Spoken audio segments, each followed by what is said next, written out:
CBSE class 10 2024 के जो हमारा बोर्ड एग्ज़ाम स्पेशल का वीडियोस है, ये उसका नेक्स्ट पार्ट है और इस वीडियो में हम लोग एग्रीकल्चर नाम का चैप्टर को कवर करने वाले हैं। केवल कवर नहीं करेंगे, इसमें केवल जो मोस्ट इम्पॉर्टेंट है उन्हीं का बात करेंगे, प्रीवियस ईयर का बात करेंगे, मोस्ट इम्पॉर्टेंट का बात करेंगे और इसके अलावा कुछ बात नहीं करेंगे। तो चलिए वीडियो ज़्यादा लेंथी ना हो और केवल इम्पॉर्टेंट बातों को बताते हुए आपको ये पूरे चैप्टर को समझाना स्टार्ट करते हैं। सबसे पहले अगर आप इस चैप्टर में आते हो तो आपको पढ़ना होता है agriculture is a primary sector या तो प्राइमरी एक्टिविटी जो कि बस आपको इतना याद करना है, ओके। नेक्स्ट में अगर आप आते हो, यहाँ आपको बिल्कुल नहीं पढ़ना हम इसलिए कह रहे हैं क्योंकि प्रीवियस ईयर में यहाँ से एक सवाल भी नहीं पूछा गया है। जबकि नेक्स्ट हेडिंग है प्रिमिटिव सब्सिस्टेंस फार्मिंग। इसमें से पिछले साल 2 सवाल पूछा जाता है, या तो पूछेगा what are the 5 features of primitive subsistence farming, या तो सीधा पूछेगा कि इस प्रिमिटिव सब्सिस्टेंस फार्मिंग को डिफरेंशिएट कीजिए इस टर्म से, मतलब what is the difference between primitive subsistence farming and intensive subsistence farming. तो ये हो गया आपका नेक्स्ट क्वेश्चन। तो चलिए पहले 5 फीचर देख लेते हैं। तो प्रिमिटिव का 5 फीचर कौन-कौन से अगर आप पूछेंगे तो ये रहा पहला। 1 मिनट ज़रा आपको दिखाएँ यहाँ पर। तो पहला फीचर यहाँ पर ये है कि ये फ्यू पॉकेट्स ऑफ इंडिया में किया जाता है, मतलब बहुत ही कम एरियाज़ में किया जाता है, बहुत ही स्मॉल पैचेस में किया जाता है, with the help of primitive tool की मदद से किया जाता है।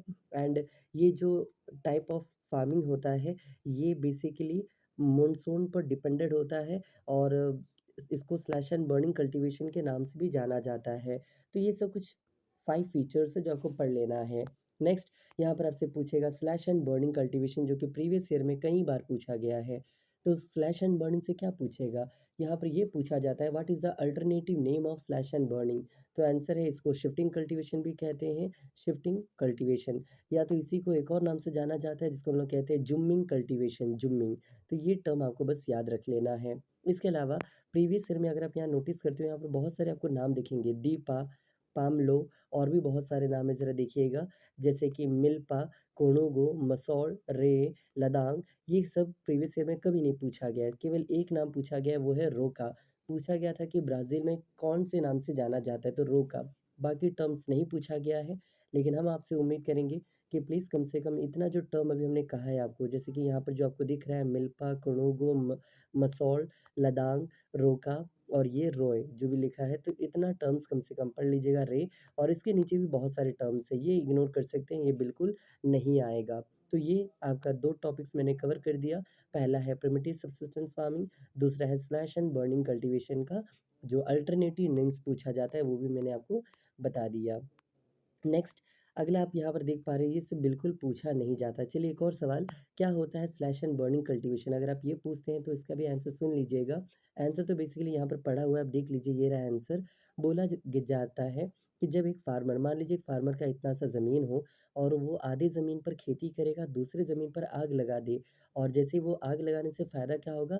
It will help to replenish the fertility of the soil. यहाँ पढ़ लीजिए, ये रहा लाइन। तो इस मदद से जब यहाँ फर्टिलिटी दोबारा आ जाए तो अगली बार खेती इस साइड में किया जाएगा और इस साइड को फिर आग लगा दिया जाएगा। इस तरह शिफ्टिंग कर के जो एग्रीकल्चर होता है, इसी को कहते हैं शिफ्टिंग कल्टीवेशन या तो slash and burning cultivation.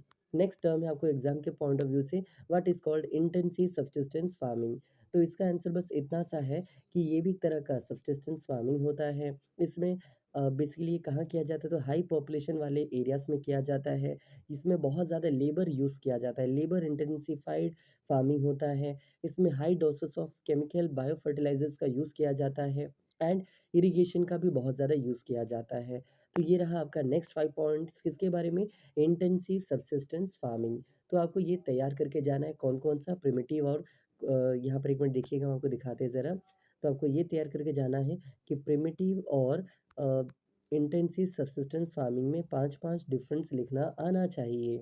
Next topic, इसी प्रिमिटिव को आपसे कह देगा कि कमर्शियल फार्मिंग के साथ डिफरेंशिएट करो, या इसी इंटेंसिव फार्मिंग को कमर्शियल फार्मिंग के साथ डिफरेंशिएट करो। तो चलिए अब देखते हैं कि कमर्शियल फार्मिंग क्या होता है। तो उसका आंसर ये रहा, कमर्शियल फार्मिंग एक तरह का न्यू टाइप ऑफ फार्मिंग होता है जिसमें हम लोग हायर डोसेज से केमिकल फर्टिलाइजर का यूज़ करते हैं, मॉडर्न टेक्निक्स का यूज़ करते हैं, एचवाईवी सीड का यूटिलाइज़ करते हैं, केमिकल फर्टिलाइज़र्स, इंसेक्टिसाइड्स, पेस्टिसाइड्स, इन सब को यूज़ करते हैं। क्यों? ओनली फॉर बेटर आउटकम या तो हायर प्रोडक्टिविटी को बढ़ाने के लिए। और इस मेथड से जो भी होता है ये बेचने के पर्पज़ से होता है, जबकि जो सब्सिस्टेंस फार्मिंग है, इसके मेन पर्पज़ होता है अपने लिए, ये बेचने के लिए नहीं होता है। लेकिन जो आजकल का जो कमर्शियल फार्मिंग होता है इसका मेन पर्पस होता है selling, buy and sell. Okay, तो सेलिंग पर्पस के लिए किया जाता है, आपको बस याद कर लेना था। तो कमर्शियल फार्मिंग के भी कम से कम 5 पॉइंट प्लीज पढ़ लीजिएगा। और इसी कमर्शियल फार्मिंग का एक टाइप है जिसको हम लोग कहते हैं plantation crop. Again very important, plantation crop में आपसे बस ये पूछा जाता है what is plantation crop and what are the 3-4 examples of plantation crop. तो देख लीजिए what is plantation crop. It is a type of commercial farming in which a single crop is grown on a larger area. मतलब जो एक single crop को large area में उगाया जाता है, इसी को कहते हैं हम लोग क्या commercial sorry plantation crop. Example क्या है? Tea, coffee, rubber, sugar cane and jute sorry tea, coffee, sugar cane, rubber and banana. तो ये हो चुका आपका 2 पेजेस यहाँ पर कंप्लीट। नेक्स्ट पेज की ओर आगे बढ़ते हैं। यहाँ पर अगर आप पूछेंगे कि ये सब क्यों इग्नोर कर रहे हैं, क्योंकि ये प्रीवियस ईयर में पूछा ही नहीं जाता, इसलिए हम इसको इग्नोर कर रहे हैं। क्रॉपिंग पैटर्न नाम का टॉपिक आता है। इंडिया में मेनली 3 तरह के क्रॉपिंग क्रॉपिंग पैटर्न होते हैं। कौन-कौन से? तो यहाँ पढ़ लीजिए, रबी, खरीफ एंड ज़ेद। लेकिन इसमें से ज़ेद जो है कभी पूछा नहीं जाता उतना ख़ास, केवल इन दोनों को रिपीट किया जाता है। जिस तरह मैंने आपको ऊपर बताया था, प्रिमिटिव सब्सिस्टेंस फार्मिंग और इंटेंसिव सब्सिस्टेंस फार्मिंग को डिफरेंस किया जाता है, उसी तरह रबी एंड खरीफ क्रॉप का डिफरेंस पूछा जाता है। आप यहाँ पर कुछ चीज़ नोटिस कर पाएँगे, मैंने यहाँ पर लिखा है वेरी, वेरी इंपॉर्टेंट, क्योंकि ये जो पूरा पैराग्राफ है जिसमें आपको पहले पैराग्राफ में कंप्लीट रैबी क्रॉप को समझाया गया है, दिखाते हैं आपको, ये देखिएगा, पढ़िएगा। यहाँ पर कंप्लीट रैबी क्रॉप को समझाया गया है और दूसरे पैराग्राफ में कंप्लीट खरीफ क्रॉप को समझाया गया है। प्लीज़ इसमें से 5-5 पॉइंट पढ़ लीजिएगा, वेरी इंपॉर्टेंट। 5 पॉइंट की अगर आप बात करते हैं तो चलिए हमें आपको पहले दिखा देते हैं 5 पॉइंट क्या-क्या आप लिख सकते हैं। जैसे कि हम थोड़ा कलर चेंज कर लेते हैं। ये रहा पहला पॉइंट कि ये जो रैबी क्रॉप्स होता है ये विंटर में उगाया जाता है, जो कि अक्टूबर से दिसंबर के महीने में होता है, पहला पॉइंट। दूसरा पॉइंट, इसका जो हार्वेस्टिंग होता है ये समर के टाइम में होता है, जो कि होता है अप्रैल टू जून के महीने में, ये दूसरा पॉइंट। तीसरा, कुछ इंपॉर्टेंट रबी क्रॉप्स के नाम है जैसे कि wheat, barley, peas, grams, mustard, ये हो गया तीसरा पॉइंट। चौथा पॉइंट, ये इंडिया के पंजाब, हरियाणा, हिमाचल, जम्मू एंड कश्मीर जैसे स्टेट्स में खास करके उगाया जाता है, तो ये हो गया आपका चौथा पॉइंट। नेक्स्ट है, इसमें और भी बहुत कुछ लिखा है। ग्रीन रेवोल्यूशन के कारण इन सब का बहुत ही प्रोडक्शन बढ़ा था। साथ ही साथ यहाँ पर रेनफॉल की बहुत ज़्यादा इम्पोर्टेंस होती है और ये सब एक्स्ट्रा पॉइंट, तो इसमें से कोई भी आप 5 पॉइंट पढ़ लीजिएगा।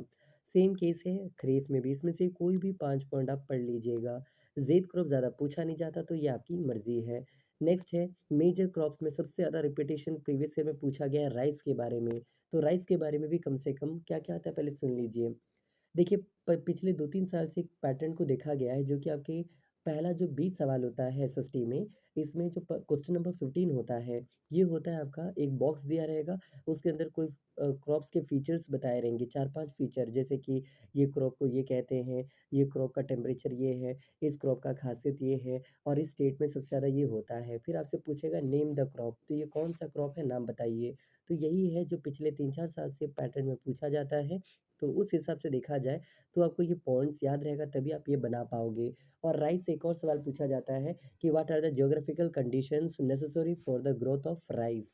और एक और सवाल है what are the difference between rices and wheat. तो आपको ये 3 सवाल इसमें से बनता है, मतलब कहना ये चाहते हैं आपको ये कंप्लीट पढ़ना ही पड़ेगा, जो कि है अगेन वेरी वेरी इंपॉर्टेंट। तो प्लीज़ राइस पढ़िएगा। राइस के साथ-साथ जो अगला टॉपिक है जिसका नाम है व्हीट, तो आपको ये व्हीट भी कवर करना पड़ेगा। राइस एंड व्हीट तो खास करके आपको पढ़ना पड़ेगा। लेकिन इसके बाद अगर आप तीसरा टॉपिक देखोगे मिलेट, तो मिलेट्स नाम के इस टॉपिक से कभी सवाल नहीं पूछा जाता। लेकिन हाँ, इसके अंदर एक वर्ड है जिसको हम लोग कहते हैं रागी। पूछा ये जाता है सबसे ज़्यादा रागी कहाँ उगाया जाता है? तो आंसर यहाँ पढ़ लीजिए। मेनली तो ये कर्नाटका में होता है, उसके बाद तमिलनाडु, हिमाचल और भी अदर स्टेट्स में होता है। अगेन मेज़, मेज़ से एक भी सवाल नहीं पूछा जाता है। लेकिन पल्सेस से ये पूछा जाता है कि दुनिया का सबसे लार्जेस्ट प्रोड्यूसर ऑफ पल्सर कौन है एंड सबसे लार्जेस्ट कंज्यूमर ऑफ पल्सर भी कौन है? मतलब सबसे ज़्यादा उगाने वाला भी और इस्तेमाल करने वाला भी। पल्सेस, पल्सेस मतलब क्या होता है? मटर और जो चना ये सब होता है इसको पल्सेस कहते हैं। दाल-वाल, मूँग दाल, उड़द दाल, ये सबको पल्सेस कहते हैं। और इन सबको मिला के हम लोग क्या कहते हैं, एक और नाम है लेगुमिनस क्रॉप्स के नाम से भी जाना जाता है। ज़रा देख लीजिए, ये रहा लेगुमिनस क्रॉप्स। तो आपको यही टर्म पढ़ लेना है, लेकिन ये टर्म भी अगेन पूछा नहीं गया है। लेकिन आपको ये तो याद रखना पड़ेगा कि सबसे ज़्यादा प्रोड्यूस करने वाला और कंज़्यूम करने वाला कौन-सा फूड आइटम है, तो वो पल्सेस है। और यहाँ पर रही बात जो हमको बता रहे थे मिलेट्स के बारे में, तो ये भी याद रख लीजिएगा कि मिलेट्स को कोर्स ग्रेन कहा जाता है, लेकिन पूछा नहीं गया है। तो ये सब हो चुका है यहाँ पर। पल्सेस के बाद आगे बढ़ते हैं। ये मैपिंग हम बिल्कुल इग्नोर कर रहे हैं, रीज़न हम कभी और आपको बताएँगे, ओके? बिल्कुल मत पढ़िएगा। नेक्स्ट है शुगर केन। प्रीवियस ईयर में शुगर केन बहुत ज़्यादा रिपीट हुआ है after the rice and wheat. तो राइस और व्हीट के बाद जो आपको सबसे ज़्यादा इंपॉर्टेंट से पढ़ना है वो है शुगर केन। अगर आप पूछोगे सब क्यों नहीं पढ़ना, तो ज़रा सुन लीजिए। अगर आप पूरा पढ़ने जाओगे like millet, sugar cane, pulses, maize, rice, wheat, अभी आगे और भी आएँगे। तो अगर आप ये पूरा पढ़ने जाओगे तो इट अप्रॉक्सिमेटली मोर दैन 10। अब आप बताइए मोर दैन 10 पढ़ना पसंद करेंगे या कोई भी कन्फर्म आने वाला 5 पढ़ना पसंद करेंगे? तो हम आपको स्मार्ट स्टडी यही कहेंगे कि पहले ये 5 अच्छे से पढ़ लीजिए, और हम आपको वही 5-6 बताने का प्रयास कर रहे हैं। तो राइस, व्हीट, शुगरकेन पढ़ना बहुत ज़रूरी है। शुगरकेन का ये सब सीधा पॉइंट आपको रट लेना है बस, ओके? पॉइंट वाइज़ लिख दीजिएगा एग्ज़ाम में। और इसके अलावा नेक्स्ट अगर देखा जाए तो ऑयल सीड भी डिटेल में नहीं पढ़ना, बस आपको इसमें ये पढ़ना है name 4 types of soil seed. कोई भी ऑयल सीड के 4 तरह के ऑयल सीड के नाम बताइए, यही प्रीवियस ईयर में पूछा जाता है।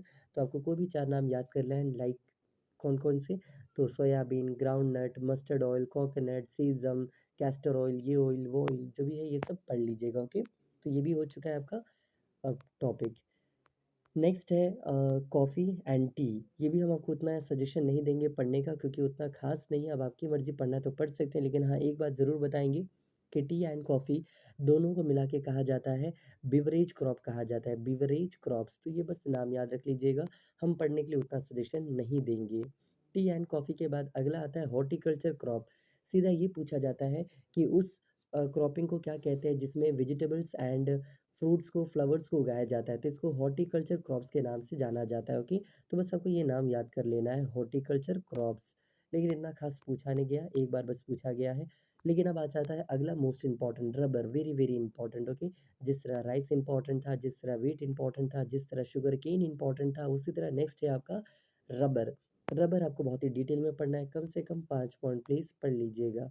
एक बार और हम समझा देते हैं कि किस तरह से 5 पॉइंट पढ़ना है। सबसे पहला पॉइंट आप लेके आओगे, it is a equatorial crop. दूसरा, they need special condition for the growth. Third, they grow in tropical and subtropical areas. Four, they require moist and humid climate. Fifth, the rainfall must be about 200 centimetre. Six, the temperature must be about 26-25 degree Celsius. Next, rubber is mainly an industrial raw material. It is mainly grown in Kerala, and and India is ranked fourth among the world natural rubber producer. तो ये हो गया देखिए 7-8 point. तो इसी तरह आपको कोई भी 5 पॉइंट पढ़ लेना है, ओके? तो ये भी हो चुका है आपका रबर। नेक्स्ट इंपॉर्टेंट था आपका जूट एंड कॉटन। 2 टॉपिक है, तो देख लीजिए यहाँ पर कॉटन एंड जूट का डिफरेंस पूछा जाता है। जिस तरह खरीफ एंड रबी सीजन का डिफरेंस पूछा जाता है, जिस तरह राइस एंड व्हीट का डिफरेंस पूछा जाता है, और उसी तरह आपका कॉटन एंड जूट का भी डिफरेंस पूछा जाता है। कॉटन के बारे में अगर देखा जाए, तो कॉटन में कुछ खास ये है कि इंडिया में ये कहाँ-कहाँ उगता है। इंडिया सेकंड लार्जेस्ट प्रोड्यूसर है। इंडिया में और भी इसका टेम्परेचर रिक्वायरमेंट क्या होता है, और एक इंटरेस्टिंग बात यही है कि सारे सवालों में राइस, व्हीट, कॉटन, जूट इन सब का जो कॉमन सवाल होता है, एग्ज़ाम में इस तरह पूछा जाता है, what are the geographical conditions या geographical indication necessary for the growth of करके पूछ देगा कि इसको उगाने में क्या-क्या ज़रूरत होता है ज्योग्राफिकली। राइस उगाने के लिए क्या-क्या ज़रूरत होता है ज्योग्राफिकली, सबको ज्योग्राफिकली करके ही हर साल पूछा गया है। तो आपको ये क्वेश्चन को प्रीवियस ईयर देखना बहुत ज़्यादा ज़रूरी है। आगे बढ़ते हैं जूट, जिसको हम लोग जानते हैं गोल्डन फाइबर के नाम से, यहाँ पढ़ लीजिएगा। हम ज़रा आपको दिखा देते हैं, आ जाइए। ये रहा गोल्ड, इसको जूट को कहते हैं गोल्डन फाइबर, जो आपको याद रखना है। इसके बाद अगर आप आगे बढ़ते हैं, टेक्नोलॉजिकल एंड इंस्टीट्यूशनल रिफॉर्म। ये टॉपिक से कंफर्म क्वेश्चन बनेगा, लेकिन कौन सा क्वेश्चन, चलिए आपको हम वो भी दिखा देते हैं सीधे। सीधे अगर आप नीचे आते हो यहाँ पर, ये रहा आपका जो मोस्ट इम्पोर्टेंट पूछा गया, और ये कई बार पूछा गया है। पूछा जाता है कि कौन-कौन से इंस्टीट्यूशनल रिफॉर्म से हम लोग या टेक्नोलॉजिकल रिफॉर्म से हम लोग प्रोडक्शन को बढ़ा सकते हैं, एग्रीकल्चरल प्रोडक्शन को। तो यहाँ पर 4-5 पॉइंट है। सबसे पहला कलेक्टिवलाइजेशन, सेकंड कंसोलिडेशन ऑफ लैंड, तीसरा cooperation and abolition of ज़मींदारी system. तो ये 3 चीज़ें हैं जिससे हम लोग प्रोडक्टिविटी को बढ़ा सकते हैं। किसके अंदर? टेक्नोलॉजिकली एंड इंस्टीट्यूशनली रिफॉर्म से। ये था इंस्टीट्यूशनल रिफॉर्म। टेक्नोलॉजिकली देखना चाहते तो वो भी देख लीजिए। ये रहा इस साइड में, government has used the radio and television programmes जिससे एग्रीकल्चर प्रोडक्शन को बढ़ाया जा सके। गवर्नमेंट ने ग्रीन रेवोल्यूशन, व्हाइट रेवोल्यूशन लागू किया जिससे प्रोडक्शन को बढ़ा सके। और भी सरकार ने बहुत कुछ किया जैसे कि उन्होंने केसीसी नाम का एक स्कीम लॉन्च किया। पीएआईएस नाम का स्कीम लॉन्च किया, सीधा आपसे फुल फॉर्म पूछा जा सकता है। तो ये सब लॉन्च किया क्यों? एग्रीकल्चर प्रोडक्शन बढ़ाने के लिए। तो एग्ज़ाम में आपसे यही पूछेगा कि गवर्नमेंट, चाहे वो स्टेट गवर्नमेंट हो या सेंट्रल गवर्नमेंट हो, एग्रीकल्चर प्रोडक्शन बढ़ाने के लिए सरकार ने क्या किया है? तो आपको ये सारे पॉइंट्स को मेंशन कर देना है, ओके? आगे बढ़ते हैं। ये बूड़ान ग्रामदान हमको बहुत ही उम्मीद है ये आएगा, बट अभी तक तो ज़्यादा ये पूछा नहीं गया है, ओके? तो आप ये देख लीजिएगा, आ सकता है बूड़ान ग्रामदान। ये है क्या? तो बस इतना समझ लीजिए। एक आदमी थे जिनका नाम आई गेस मेंशन्ड होगा, ये रहा श्री राम चौधरी चंद्र रेड्डी। ये एक आंध्र प्रदेश के किसान थे जिनके पास बहुत ज़्यादा ज़मीन था और इन्होंने अपना आधा ज़मीन आई गेस 80 एकड़ ऑफ लैंड को इन्होंने दान कर दिया था और इसी मूवमेंट को कहते हैं ग्राम दान। और इसके बाद बहुत सारे किसान आगे बढ़े और अपना ज़मीन दान करने लगे छोटे किसानों को और इसी मूवमेंट को कहते हैं ग्राम दान बूडान मूवमेंट, ओके? यहाँ पर लिखा रहता है, इसी को ब्लडलेस रेवोल्यूशन भी कहते हैं। और ग्रामदान मूवमेंट को किन्होंने इनिशिएट किया था, स्टार्ट किसने किया था? विनोबा भावे ने स्टार्ट किया था। और इसके तहत पहली बार किसने अपना डोनेशन किया था 80 एकड़ ऑफ लैंड? तो उनका नाम था श्री रामचंद्र रेड्डी। तो ये हो चुका है। और ये जीडीपी में भारत का एग्रीकल्चर का क्या योगदान है, तो ये भी ज़्यादा पूछा नहीं जाता। लेकिन हाँ, ये भी एक तरीका है। आईसीएआर का फुल फॉर्म पढ़ लीजिएगा, एग्रीकल्चर इंस्टीट्यूट ऑफ क्या है पढ़ लीजिए यहाँ पर, Indian council of agriculture research. और इसका मेन पर्पस होता है एग्रीकल्चर प्रोडक्शन, एग्रीकल्चर रिसर्च करना और प्रोडक्शन को प्रमोट करना। फूड सिक्योरिटी वाला टॉपिक आपका डिलीटेड है न्यू एनसीईआरटी में, तो ये टॉपिक्स आपको नहीं पढ़ना। और इस तरह यहाँ पर चैप्टर कंप्लीट होता है विद इन 18 मिनट्स, ओके? अब चलिए प्रीवियस ईयर एक बार देख लेते हैं। तो प्रीवियस ईयर में अगर हम आए तो ये रहा आपका प्रीवियस ईयर, इसमें 2018 तक का प्रीवियस ईयर है। तो इसमें हम देखते चलते क्या क्या पूछा गया है।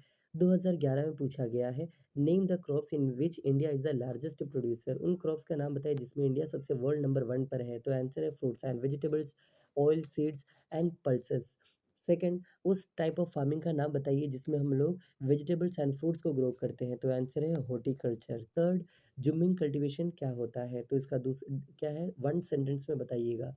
तो आंसर है स्लैश एंड बर्निंग के नाम से इसको जाना जाता है। लीडिंग प्रोड्यूसर ऑफ कॉफ़ी कौन है? तो इंडिया में कर्नाटका में सबसे ज़्यादा कॉफ़ी होता है। स्लैश एंड बर्निंग का दूसरा नाम क्या है? तो इसको प्रिमिटिव सब्सिस्टेंस फार्मिंग कहते हैं या तो जिमिंग कहते हैं। स्लैश एंड बर्निंग को रोका किस देश में कहा जाता है? तो ब्राज़ील में कहा जाता है। किस टाइप ऑफ फार्मिंग में हाउ डॉ डिगिंग स्टिक का यूज़ किया जाता है? तो प्रिमिटिव मेथड में यूज़ किया जाता है। कौन-सा क्रॉप है जो कि मानसून के टाइम में उगाया जाता है और सितंबर-अक्टूबर के टाइम में इसको कटाया जाता है? तो ये खरीफ क्रॉप है। एक रबी क्रॉप का नाम बताइए, तो ये व्हीट है। कुछ रबी क्रॉप का नाम बताइए, तो ये सब है। व्हीट सबसे ज़्यादा कौन से रीजन्स में ग्रो होता है? तो व्हीट वाला टॉपिक अगर आप पढ़ते तो उसमें आपको आंसर मिल जाता। आंसर है गंगा सतलज प्लेन एंड दूसरा है black soil region. Next question, एक सिंगल लार्जेस्ट क्रॉप का नाम बताइए जो उगाया जाता है, तो प्लांटेशन क्रॉप के नाम से जाना जाता है। कुछ इंपॉर्टेंट प्लांटेशन क्रॉप्स के नाम बताइए, तो यहाँ पर नाम दिया हुआ है। तो प्लांटेशन क्रॉप भी इंपॉर्टेंट है, पढ़ लीजिएगा। इंटेंसिव सब्सिस्टेंस फार्मिंग में सबसे ज़्यादा किस चीज़ का यूज़ किया जाता है? तो लेबर का। नेक्स्ट है ऑरेंज सबसे ज़्यादा कहाँ प्रोड्यूस होता है? तो नागपुर, इसलिए इसको ऑरेंज सिटी के नाम से भी जाना जाता है। सबसे लार्जेस्ट प्रोड्यूसर ऑफ राइस कौन है? तो चाइना है। सबसे ज़्यादा पल्सेस कंज्यूम करने वाले कौन है? तो इंडिया है। ऐसा कौन-सा चीज़ है जो खाने के रूप में भी इस्तेमाल किया जाता है और चारा के रूप में भी इस्तेमाल किया जाता है? तो वो मेज़ है। गोल्डन फाइबर के नाम से क्या जाना जाता है? तो ये जूट है। रागी किस स्टेट में सबसे ज़्यादा होता है? तो कर्नाटका में होता है। और मेज़ सबसे ज़्यादा किस सॉइल में ग्रो होता है? तो ऑल एलुवियल सॉइल में ग्रो होता है। फिर यहाँ से लेंथी क्वेश्चन स्टार्ट होता है, आप यहाँ से देख सकते हो आराम से, हम स्लोली इसको ज़रा स्क्रॉल कर रहे हैं। आप ज़रा क्वेश्चन पढ़िए और आंसर समझने का प्रयास कीजिए, ओके? तो ये है आपका questions. What are the two main cropping season? तो वही हम आपको जो बोले थे, रबी एंड खरीफ, ये सब पूछा जाता है। What are the growing conditions necessary for the staple food crop India? अब देखिए स्टेपल फूड है कौन? तो वो राइस कहलाता है। तो राइस के बारे में आपको कुछ फीचर्स लिखने के लिए बोल दिया गया। इंस्टीट्यूशनल एंड टेक्नोलॉजिकल चेंजेस जो बोले थे वो पूछा गया है। देन 3 टेक्नोलॉजिकल रिफॉर्म्स बताइए, तो वही है collectivization, land holding, corporation and abolition of zamindari. फिर ग्रीन रेवोल्यूशन, व्हाइट रेवोल्यूशन ये सब पूछा गया है। फिर से वही सवाल institutional and constitutional technological reform बताइए। फिर ये रहा गोल्डन फाइबर से फिर से सवाल पूछा गया 2016-17 में। कॉमर्शियल एंड इंटेंसिव फार्मिंग में डिफरेंस पूछा गया है, तो ये सब आंसर है। इसके अलावा जीडीपी में एग्रीकल्चर का क्या योगदान है, ये 2015 में एक बार पूछा गया है, सॉरी, तो ये पूछा गया है, देख लीजिएगा। देन प्लांटेशन एग्रीकल्चर क्या होता है, राइस एंड व्हीट में डिफरेंसेस क्या क्या होता है, प्रिमिटिव और कमर्शियल फार्मिंग एंड डिफरेंस क्या क्या होता है। इसके अलावा कोई भी 4 ज्योग्राफिकल कंडीशन बताइए टी कल्टीवेशन के लिए, तो टी कल्टीवेशन का भी खासियत पूछा गया है। और रबर का खासियत यहाँ देख पा रहे हैं, रबर से रिलेटेड क्वेश्चन भी पूछा गया है क्वेश्चन नंबर 43 में। देन इसके अलावा कॉटन से रिलेटेड पूछा गया है क्वेश्चन नंबर 42 में, यहाँ पढ़ सकते हैं कॉटन के लिए कोई भी 4 ज्योग्राफिकल कंडीशंस बताइए बोलकर, तो ये भी हो चुका है। और इंटेंसिव सब्सिस्टेंस फार्मिंग क्या है आपको ये बताना है। नेक्स्ट है शुगर केन के लिए कंडीशंस क्या क्या है बताइए। कॉटन एंड जूट में डिफरेंसेस बताइए। देन एग्रीकल्चर इंडिया का मेन इकोनॉमी क्यों कहलाता है, तो ये बेसिकली एक स्टोरी टाइप पूछा गया, आपको ये बताने के लिए पूछा गया था 2013 में। ओके, तो ये सब है। और एग्रीकल्चरल प्रोडक्शन क्यों घट रहा है सालों भर में समय के साथ साथ, उसका रीज़न पूछा गया है। और आप भी ये पीडीएफ आराम से डाउनलोड कर सकते हैं। कहाँ से करना है मैंने कई बार अपने वीडियोस में बताया है, आपको बस जाना है गूगल पर और वहाँ सर्च करना है agriculture class 10 previous year question paper. इस तरह कोई भी चैप्टर का अगर आपको चाहिए तो बस जाके आपको गूगल में टाइप करना होता है कि जो चैप्टर का आपको चाहिए उस चैप्टर का नाम मारिएगा और टाइप कीजिएगा class 10 CBSE previous year question paper, और उसमें बहुत सारे वेब पेजेस आएंगे जिसमें आप स्क्रॉल करते जाइएगा तो नीचे तीसरे या चौथे नंबर पर आपको ये लिख कर आएगा कि वेबसाइट का नाम www.cbsc.online, तो इस पर जाके आप क्लिक कीजिएगा और वहाँ पर से आप इस तरह के पीडीएफ डाउनलोड कर सकते हैं। वरना मैंने आपको एक और सजेशन दिया है कि प्लीज़ एक प्रीवियस ईयर टाइप का बुक खरीद लीजिए, क्योंकि प्रीवियस ईयर पढ़ोगे तो उससे आपको आइडिया मिलेंगे कि किस टाइप का क्वेश्चन किस चैप्टर से पूछा जाता है। तो प्लीज़ या तो प्रीवियस ईयर टाइप का कोई क्वेश्चन पेपर खरीद लीजिए, बुक खरीदिए, या तो आप इस तरह गूगल से कर करके अभी आप पढ़ सकते हैं। तो बस इस वीडियो के लिए इतना ही, और कुछ खास इस चैप्टर में उतना हम बताए नहीं, मतलब यही सब तो खास मतलब यही था, तो इसमें अब क्या बताएं। तो बस इतना ही था इस चैप्टर में। आई होप आपको समझ आया होगा। जो बोले उसको एक बार दोबारा ज़रा आराम से सुनिएगा, और या तो आप एक नोटबुक लेके लिख लेते तो अच्छा रहता, और बस जो मैंने कहा था इम्पॉर्टेंट है उसको लिख लेते और उसी को बार बार पढ़ते। ओके, और बस आपको बहुत अच्छा मार्क आएगा, ये मेरा आपसे विश्वास है और वादा है। तो बस इतना ही, अगला कोई भी चैप्टर आपका हम जल्दी कवर करेंगे। इस वीडियो के लिए इतना ही, थैंक यू। रेहानी होने एतबार सोहणीए, रेहानी होने एतबार ऐदां नी चलदे प्यार सोहणीए, ऐदां नी चलदे प्यार।